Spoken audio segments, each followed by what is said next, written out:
এই যে বন্ধুরা বললাম যেমন এই যে বাটার দেবো, আপনারা ঘিও ব্যবহার করতে পারেন খুব অল্প পরিমাণে, যেহেতু আমি এটা ডায়েটের জন্য করছি তা সামান্য দিলাম। এইখানে কটা গোটা গরম মশলা দেবো, এই যে গোটা গরম মশলা এইটা দিয়ে দেবো।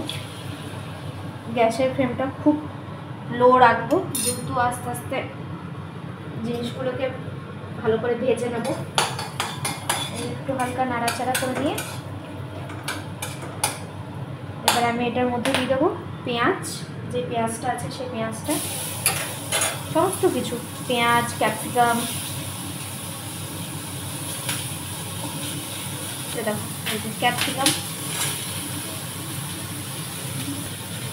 গাজর, বিনস, এবার টমেটো,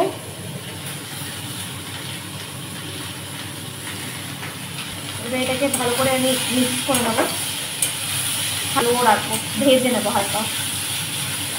এই যে হালকা এটা ভেজে নিচ্ছি, দিয়ে তারপর এখানে লঙ্কাটা দিয়ে দেবো আর রসুন, এই যে একটু নুন দিয়ে দিলাম হালকা সামান্য, দিয়ে এটাকে ভাজবো। যে একটু সামান্য বাটার ছিল ওইটাই দিয়ে দিলাম, আপনারা না দিতেও পারেন। এবার ডিম দুটোকে আমি ফাটিয়ে দেবো,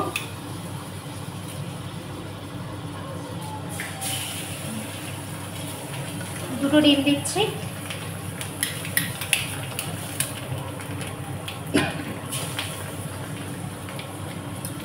যে ডিমটা ভাজা হয়ে গেছে, এবার এটাকে আমি দিয়ে দিচ্ছি,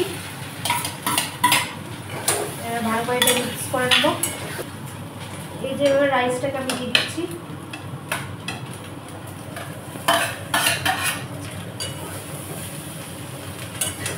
এটাকে ভেজে নেবো হালকা, এটাকে ইয়ে করে দেবো। এবার ভালো করে মিক্স করে নেবো। একটু আপনারা সয়া সস দিতে পারেন, আমি একটু হালকা মতন গোলমরিচ আর সয়া সস দেবো। এই যে হালকা আমি একটু গোলমরিচ দিয়ে দিচ্ছি, ঝালের সামান্য পরিমাণে সয়া সস। এই যে এবার এটাকে ভালো করে মিক্স করে নেবো আমরা।